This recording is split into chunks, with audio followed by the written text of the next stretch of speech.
Olivia, an expert health coach on realistic wellness. Emma, savvy businesswoman, Central Florida realtor. Together, she's a healthy rich man.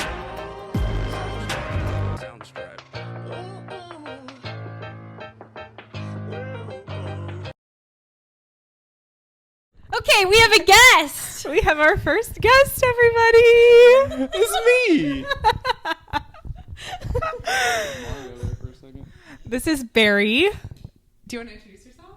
Sure. I'm Barry. I have a background in some sports medicine, and now I've been working in hospitality for a while, and that's how I met both of these ladies, and now we're doing a podcast. Barry is a very integral part to this podcast. One, because he took all of our marketing pictures. Two, because this podcast is titled She's a Healthy Rich Man, and he's one of our infamous biggest male supporters. Behind the scenes. Behind the scenes, yeah. Drum roll, please, on what we're talking about today. Dun, dun, dun, dun, dun. Your 9 to 5 does not have to ruin your life. Correct. Yeah, sorry, that was a drum roll. It doesn't need to kind of take over your life. I think I actually left. I kind of left this so I would actually talk to you guys. I had a whole job that I was doing. It was career-driven at athletic training, which we were just talking about earlier, where, you know, working for the public school system, you have your kind of your pension, it's the whole, you can do it for 30 years, you can retire, and then it's all set. But it kind of took over that aspect of my life that I just didn't want to do that anymore. And I actually left that to go into hospitality so that I could try to get into PA school again, like we talked about earlier. And yeah, it doesn't have to ruin your life. You can completely change what you're doing. And I was telling Olivia earlier, I think a lot of people have these moments, especially they graduate college and then they get their 9 to 5 and then they're walking into their office like 6 months in and they have this moment where it's like, oh my God, I'm going to be walking into this office for the next 30 years. I hate I'm such a robot. I can't do this for the next 30 years. But like, you don't have to.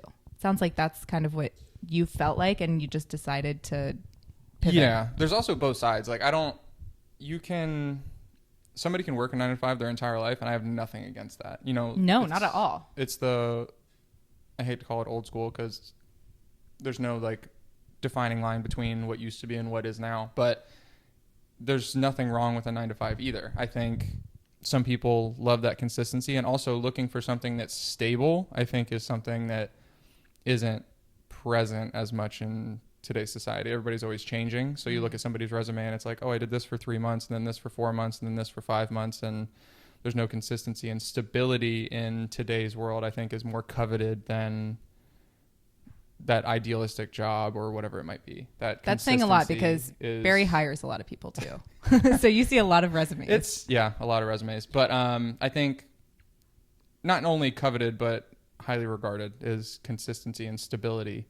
Because then once you get that stable, you can dive into side hustles and stuff like that. I mean, I think it's a really beautiful thing when someone finds a 9 to 5 and they feel that they can kind of have this wake up, I can continue to do this job every day, and you get really comfortable. So then when you're waking up in the morning or you have some evening time or on the weekend, you can start building a really beautiful business for yourself that actually becomes your dream job.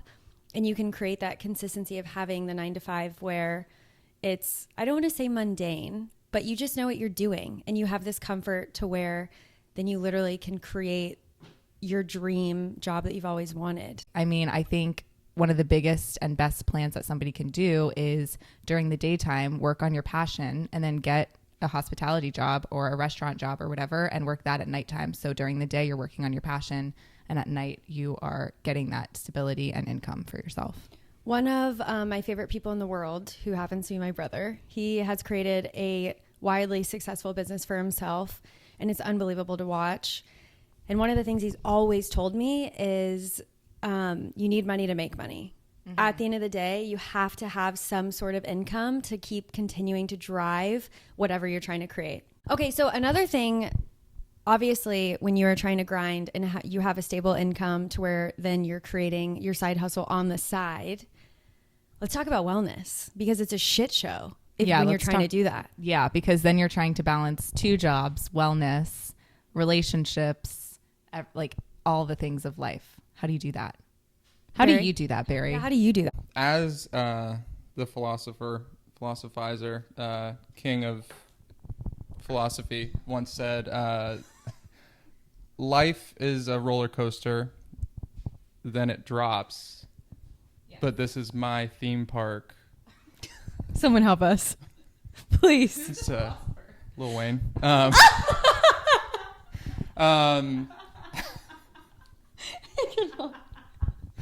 So what should I cry for? No, I think a lot of times with relationships and even just hobbies and things like that, it has to coincide with whatever your job, your career, your business, whatever it is that you're doing. It has to, a lot of times it has to line up. Now, I actually enjoy, so right now I'm in hospitality, I actually enjoy going out to restaurants, going out to doing those things and kind of living those experiences. So it just so happens that when I'm doing that for other people, it's nice. It's yeah, exactly. Yeah. It's fulfillment. It's rewarding. It's a positive experience. I can remember when I was first in a movie theater. I was a manager there, and we did like birthday parties and stuff like that, where you have like these little kids. They come in, they're all going to see a movie, but they have like their cake upstairs and everything. And I would try to see if I could find like a poster for them, or just providing that experience. And the excitement and everything is really rewarding. And so that was not hospitality, because that was just working in a movie theater, but not just, it was a job. But seeing that and experiencing that was always something that was fulfilling to me. So yeah. I think that that's something really beautiful, is when you're grinding in a ridiculous way and you're working very hard, you do have to find solace in things that you love. I think that's one part of wellness in the workplace, that when you're not in the workplace, you leave it and you enjoy. Do whatever you like. Exactly. Yeah. So I think gift giving is like one of my 5 love languages. Second to Love that. Eating is one, right? Eating? Yeah. I'm pretty sure. And I think that also goes along with, I mean, if you hate the job that's giving you stability at the moment, and that side passion, is still happening on the side, I think it's almost important to learn how to compartmentalize each part of your life. Like for me, in this stage of my life, I break it into 3 days in one day. My morning is like my morning. Like that's when I read. That's when I get computer stuff done, whatever. I won't go through my whole routine. The middle of my day is working on real estate, going to listing appointments, like doing the in-person, going to the office.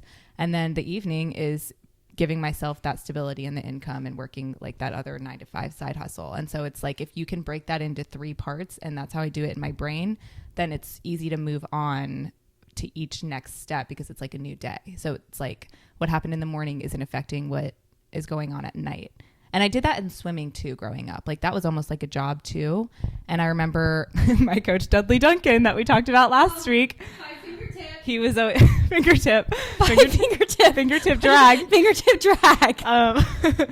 But I talked about how full of wisdom he is, but he always also said, if you're at swim practice, like be at swim practice. It's like, you're here, so might as well make the most out of it. And then after it's over, you can go back to crying about homework or whatever. I'm stealing this. I do have to add super quick that, on the basically piggybacking off of what Emma is saying, use your 9 to 5, your night job as power to get out and get into whatever your job that you were trying to pursue. Like being able to lean in and recognize that if you hate it so much, okay, don't cry about it. Just move on and work your ass off to get out of it. Yeah. And something that I tell myself a lot too is imagine having a passion and a job that you're working towards and being so in love with it and so passionate about it. For me, it's real estate, that you are willing to sacrifice a more comfortable 9 to 5 lifestyle with a very heavy income. You're willing to sacrifice that comfort for your passion by working at night in a hospitality job.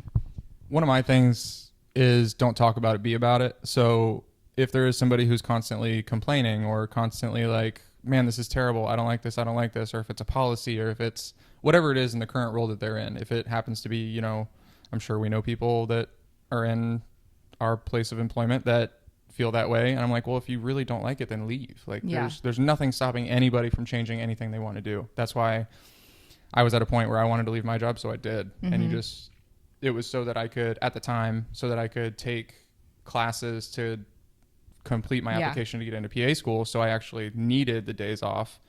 But at the same time, I had to get out of where I was. And you found a solution Exactly. that would work for you, whether it's ideal or not. Yeah, you just have to do it.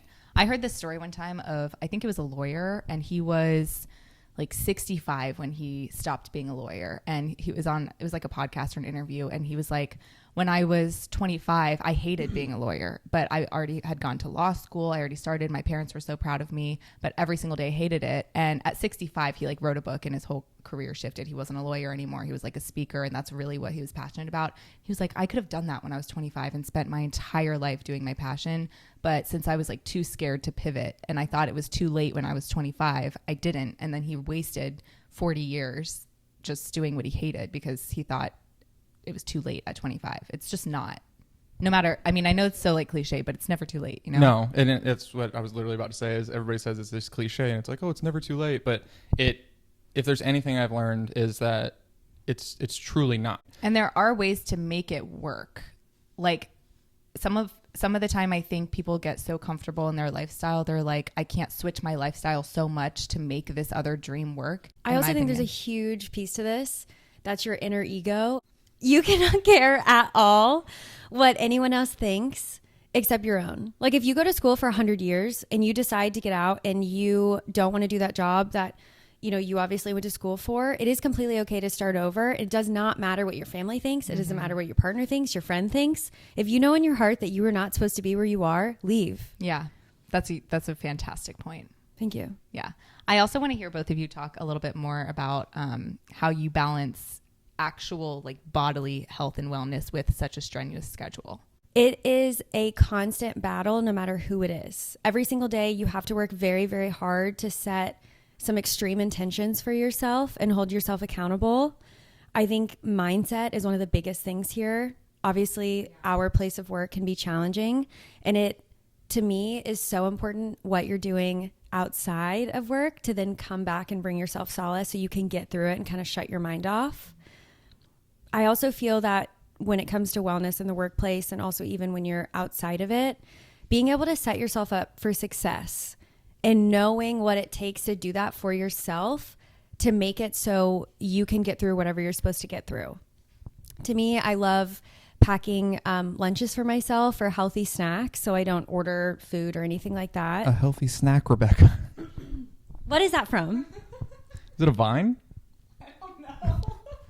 It's like a Vine or a short video or something. Sorry, I just said Vine and probably nobody knows what that is anymore. Crickets. Crickets. Crickets in the room. I said a healthy snack, Rebecca.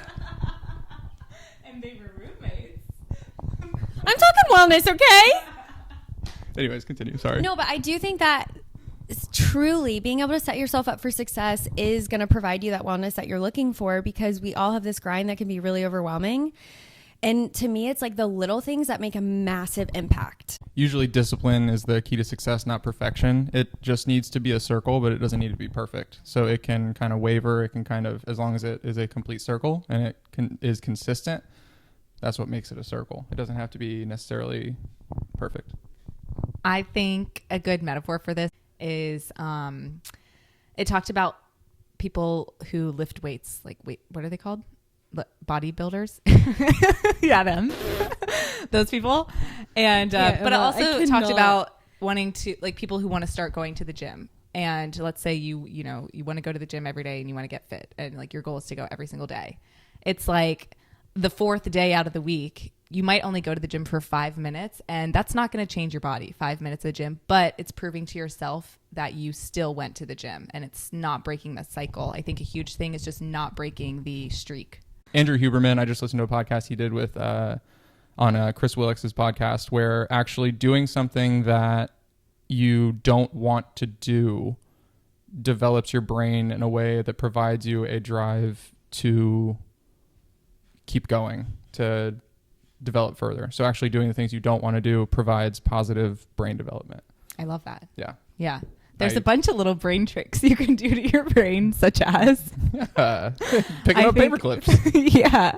I mentioned this a few podcasts ago, the book Atomic Habits, which I also said in that episode. I'm sure James Clear. Yeah. I'm sure many of you have heard of. So if you haven't read the book, there's a part in it that talks about this guy who was very mid-level, very mediocre in his sales job.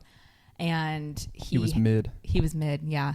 And he hated making sales calls, but that was his job. So it's like, if this is your job, like you have to do it. You can't just be scared of it.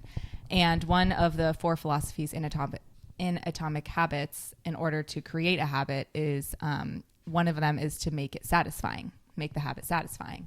And so what this guy did is he had like 300 paper clips, I think, like a day or something. It was crazy.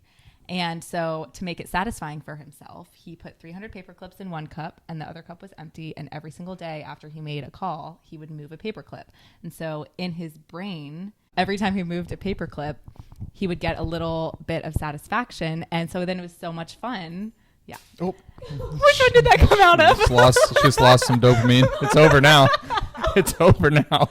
My point is, yeah. So then he ended up being like the best salesperson in the entire company because it made it fun to do the calls because he would get this little gratification every time he made a call. So anyway, I started doing that in real estate and I got a listing this week because I did it. And nice. Thank you. Yeah. It's on Lake Killarney. I'm excited. Oh, okay. Yeah. So keep your eyes out if you're looking. But anyway, that's the paperclip trick. If you want to, a little dopamine release. Yeah, if you want to make a habit satisfying, try the paperclip or do something similar. Yeah, something physical to tie to whether it's mental or whatever it might be. Yeah. But to dive back in, I know we kind of strayed away for a minute talking about wellness in the workplace and everything. I think, like we said, discipline, but that comes with, I think there's an unfortunate side that nobody wants to hear. Like a lot of time people will ask either somebody who's in like a dietitian or somebody who's in the nutrition space, and they'll probably ask Olivia as well in the wellness space, like the number one question is always like, how do you lose weight? How do you get fit? How do you do this? And the unfortunate answer is usually consistency, discipline, things that people don't want to hear. Like, don't eat this, eat that. It's a lot of things that people don't want to hear. But anyways, to get back into it, when I'm at work, which I don't even know if a lot of people know that I do it, like we, of course, work in hospitality, so there's food that we order from the restaurant. I weigh everything in the back. So we have scales that our kitchen uses, and I literally weigh it so I know exactly what I'm taking in. So it all comes down to, and we can dive into it if you want, like counting macros and everything.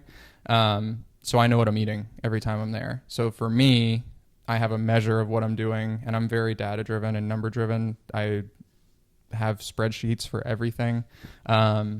But for me, that's the consistency that I use. But I'm sure there's other tips and tricks. And a lot of times you want to eat consistently throughout the day to where you're spreading your meals out, because then that changes digestion and all that stuff, which is a much more that's a whole other science. Yeah, that's a whole other kind of. So essentially, spreading your meals out if you can, snacking, good. Snacking, meal, good. But I'm going to cut out everything you just said, and it's just going to say snacking, good. There we go. For people at home that are hearing Barry say, I weigh out everything, Barry definitely is on the higher level of this, where he knows exactly what he should be eating and he holds himself accountable. But also for someone that is, just trying to get healthy in the workplace, I think it's about like how I can articulate in the easiest way is just start adding more color. Don't think about taking things away. Just add in a lot of variety, a lot of color. I always say try to have 5 different colors in every single meal that you have, because that's a plethora of different vegetables, and start there. I think that being able to weigh your food is obviously more impactful when you know exactly what you're doing and you are very focused on those macros and you have very specific gains that you are looking for, i.e. Barry. But someone who is just wanting to eat healthier in the workplace, like just start very small and create that like sustainable habit for yourself. Try to avoid processed foods. That's huge. Which in the wellness space, I think like you went over to Europe and everything, Greece and all that stuff. I'll talk about that. Yeah. Anybody you talk to, if somebody goes on a week vacation or a 2-week vacation to Italy and they like walk around, and the number one thing you always hear is, I ate so much food. And anytime we go on a vacation here, it's like, I went on a cruise, I did this, I did this, I did this. Come back and you're like, all right, time to get back to it, time to get to the gym, time to do whatever. But anybody who ever comes back that I've spoken to, so it's subjective. They ate the entire time they were there, and they come back and they're like, and I lost weight. One, European culture is a lot of walking. And so that, I think that's one reason. It's like, yeah, you do eat a lot, but you're also like a 40-minute walk to the museum or the grocery store. It's like not a big deal each way. Like it's just like what you do. And so you are just like walking a lot. But yeah, the foods there just are not processed. Their laws are so much stricter. I could talk for hours about how angry I am with like the FDA about American food regulations. I think a recent example with this is that like Panera caffeine drink. Have you guys seen that? Someone died because it has the amount of caffeine of 4 Red Bulls and like 22 sugar packets, and someone with a condition died, and they're still selling it. Like it's still legal. And, but anyway, that's just like one example. I actually get really mad, but anyway, yeah, I lived in Greece. I ate a lot and I walked a lot and, but probably ate more than I ever have, but it was all fresh and like so good and nutritious. And it really like just like fed my body. And, I think I don't know. I don't weigh myself, but I think I lost weight. I was definitely in good shape. So when we talk about ingredients, it is unbelievable the amount of ingredients that are completely taken away from anything we put on our skin and also our food compared to what we have here. It's like thousands and thousands of ingredients that are completely taken out and banned. And then you come to America and we have like nine ingredients that are banned by the FDA. And that to me is so scary because our body is truly a sponge. We put anything on our skin and it is absorbed within 30 seconds. And also what we ingest, it's horrifying. I also want to add to your point about your mindset, about whether it's eating healthy, whether it's being an entrepreneur, whether it's starting a business. I think, in my opinion, the largest impact on your mindset that you can have in order to be successful in any of those things and those goals is truly changing your identity and telling yourself, I am an entrepreneur, not I want to be an entrepreneur, or I am a podcast host, not I want to be a podcast host, or I am a healthy eater. Then you are like taking on that identity of, oh, I'm a healthy eater, so I'm going to eat healthy. It's like, I think identity is a huge mindset thing. Looking at things the way you not only want them to be, but the way you believe they should be can change the entire kind of path that you go on to get there, to achieve whatever it is that you're looking to do. But developing that mindset is a lot of times the difficult aspect.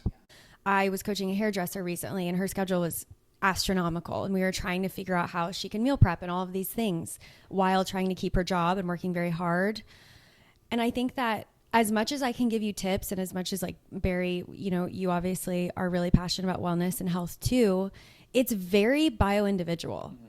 You have to figure out and know what works for you. And that's a huge trial and error. And it takes a long time to figure that out and master it. I think the whole purpose of like doing an episode like this is to like, we're 3 different people here. And so we have 3 different ways of things that work for us. I think for any listeners, hopefully you can pick up on a few things and maybe say to yourself, that might work for me, or that sounds like me, so maybe I'll try that. It's not necessarily copying everything that we're doing, but taking up bits and pieces of like, okay, this could fit into my bio-individual habits. Let's do rapid fire questions. I just have some fun questions I want to ask. I threw I this love at them this. last minute, so I'm just going to ask this now. And these are completely out of every single category, and I just thought of them at one point, and as you can see by the reactions, nobody's ready for this. Let's talk about kind of in the workplace, because since we all met in the workplace, what is your favorite way to be corrected? To be honest, I think all humans are the same, and I think the way that we can take constructive criticism is very similar, and I think the most gentle approach but also effective approach is when a leader comes up to you and they want to change something that you're doing or fix it or make it better. Leading with a sentence along the lines of, if I was in your position or if I had the experience that you had, I might have done it this way too. But through the experience that I have, I think that it might be a more effective way to do it this way. Something like that. Something that creates empathy and a feeling of like, you're not a total screw up. I feel like I couldn't have said that better myself. Okay. I think a leader that can put yourself in someone else's shoes and then knows how to articulate and move forward from there. I think that's very helpful. No passive, nothing. No passive. Yeah. We don't need you to come in hot. Thank you. Yeah. Just coming in with empathy. One of my favorite leadership approaches, and my dad's entire business is based off this, is called authentic leadership. And authentic leadership is really being the type of leader that somebody wants to follow and looks up to, rather than a boss that they feel like they have to follow. And I think that there's a certain set of principles within authentic leadership that you can follow, and one of those is empathy. Yeah, I agree. Now, I know everybody's heard of a hot mic. Olivia apparently has sweaty hands and handed me a wet mic. Ew. Actually, what's a hot mic? A hot mic? Like when somebody doesn't know that the mic is on and they get recorded saying something. Oh. Yeah. Okay. Like, yeah. Who was it a long time ago? Oh, I thought you were going to. Never mind. I won't go there. I can't remember the name. It was like John O'Reilly or something like that was on, I think it was like Fox News or something like that. And he was talking to everybody that was behind the camera, and something got messed up, and he was like shouting obscenities, and he was like, "Well, do it live." And then turns out the mic was on the entire time. So that's funny.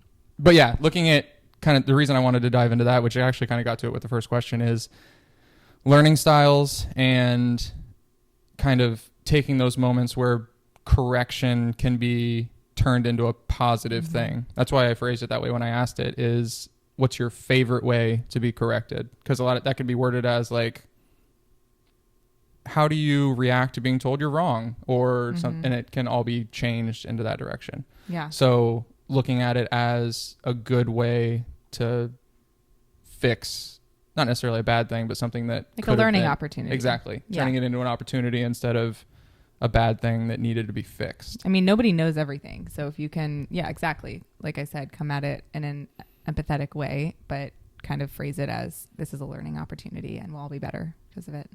Yeah. Yeah. Yeah. Second rapid fire question. Perfect weekend. I'm going to tell you my perfect weekend. I love brunch on a Saturday.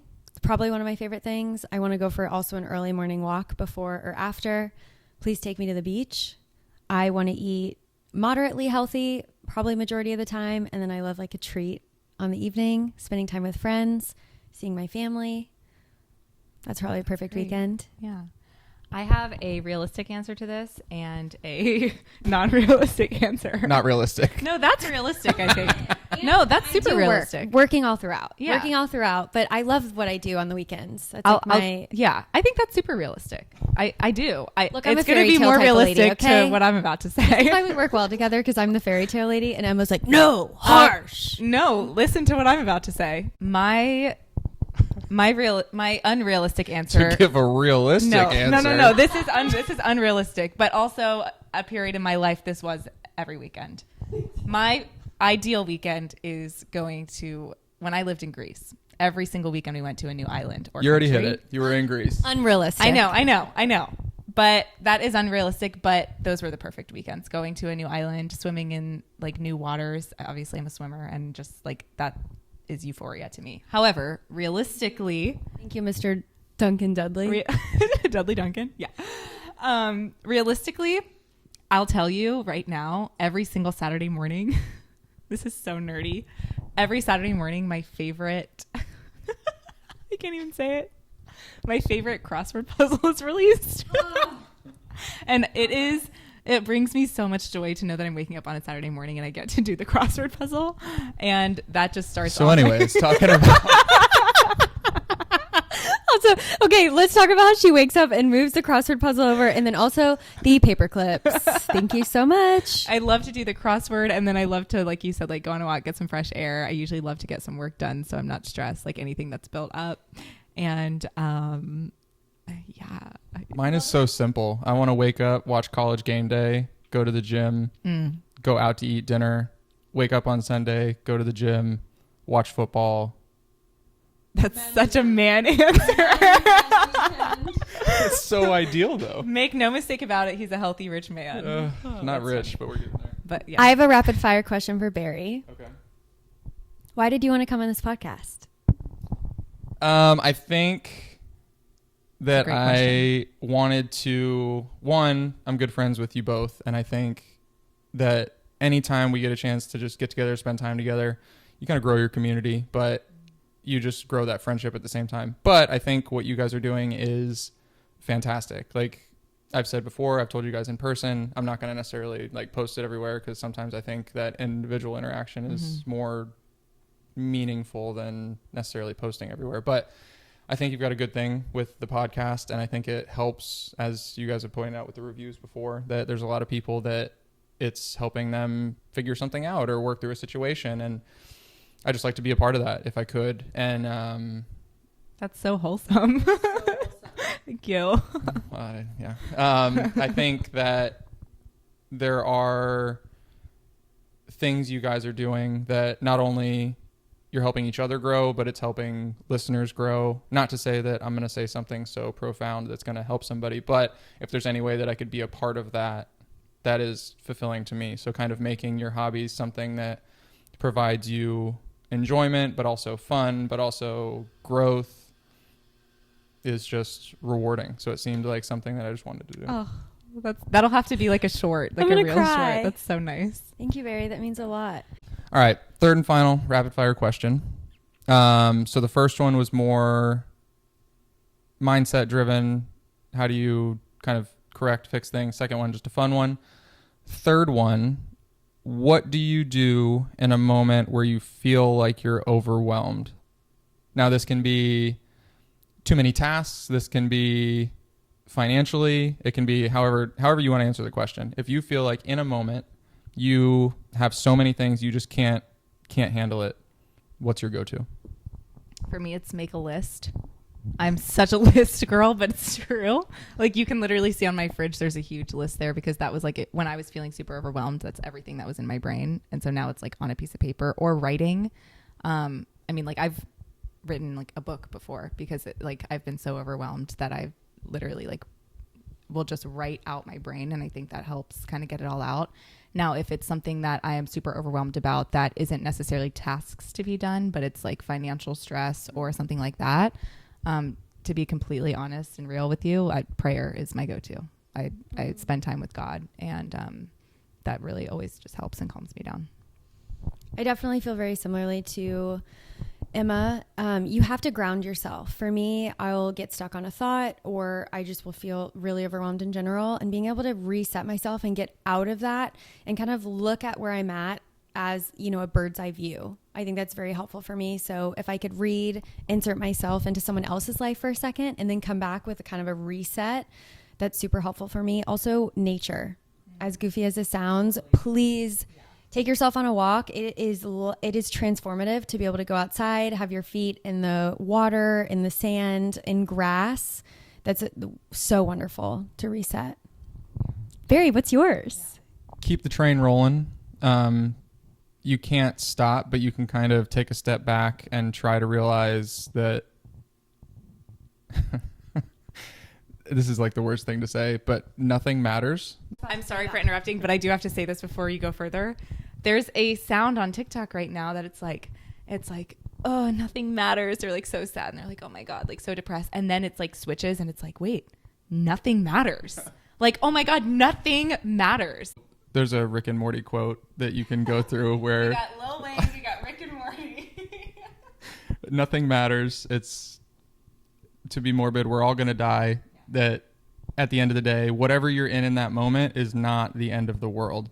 Now, there's moments, the easiest way I can relate it, because we all work in the same location, is there's been times where, I don't know if you've kind of been there because you're like in a different aspect of where we work, but you've been there before. Ooh. And I have like 1,000 different little things going on. Oh, I've been there. Yeah, yeah. So you've seen, and there's just people like calling my name this way, and you just knock one out, go to the next one, knock one out, go to the next one, knock one out, go to the next one.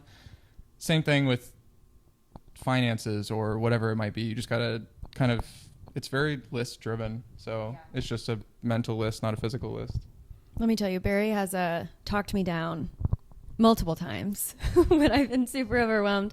But on that note of nothing matters, being able to just change it a little bit to say it's not that big of a deal. Like when you are in a moment Nothing where it feels is. so big, take yourself out of it. And I'm not trying to take validity out of a situation because sometimes, you know, things are very overwhelming and it is very scary. Life can be really scary. But at the same time, if you can just like have that bird's eye view, it is okay. And most of the time we move on and we look back and we're like, what? Why was I so upset about that? Yeah. And that's directly related to having a 9-to-5 and working in your workplace. Just to kind of wrap up the question, like when things do get very tense and everything, which is what I try to do, when Olivia was saying that there's been moments where we kind of talked, in those moments it talks me down too because I'm helping somebody else, but helping somebody else calms me down at the same time.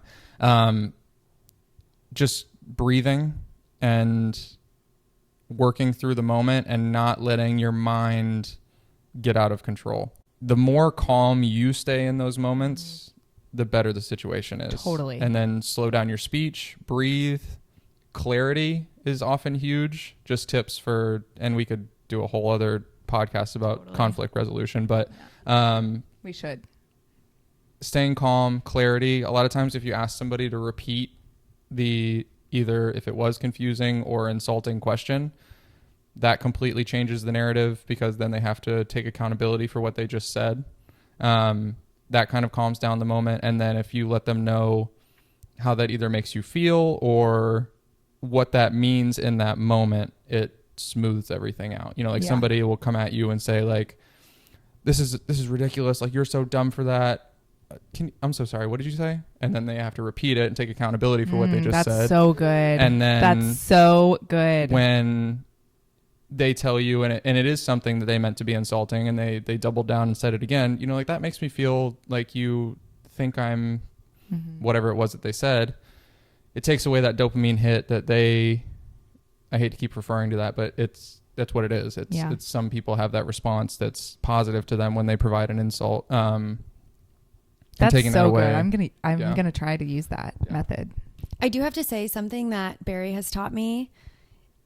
There will be some kind of conflict and Barry will just like walk in, right? He's like, Barry's the strong, most calm, cool, collected. stealth like. He's coming in, okay? I know for a fact that when Barry starts walking up to handle a guest, I'm like, oh, these babies, good luck. Yeah. And he essentially just looks at them and is so brutally honest while showing no emotion. And to me, I think these people are just like, okay. They're And like, then Barry yep, walks I away, was being crazy. wipes his hand, just goes like this, and it is handled. And that is, Barry has taught me so much that there is no need for over emotion. Yeah. No need for overreacting. He's going to tell you exactly how it is, articulate it perfectly. And it just takes everyone down a notch, which is something that truly you've taught me in great lengths on We a need to do a whole regular episode basis. on conflict resolution. Yeah. Yeah. Just nothing matters. Don't show emotion and live a happy And then life. you'll die one day. Thank you so much for being here, Barry. This is so fun. Yeah, this is so much fun. it's a grot Tim. What? Oh, cool. Some people will get that. Somebody will. I don't. What did you say? It's a grot Tim. Grot Tim. It's great time to speak. it is. Yes. Yes. I'm just being weird about it. Okay. I was like, what language is that? Okay. Leave us a comment if you want Barry in another episode. Yeah. And if you have any questions for him or us, No. let us know. Or any other episode topics that you want to see, let us know too. Bye. Bye. Peace.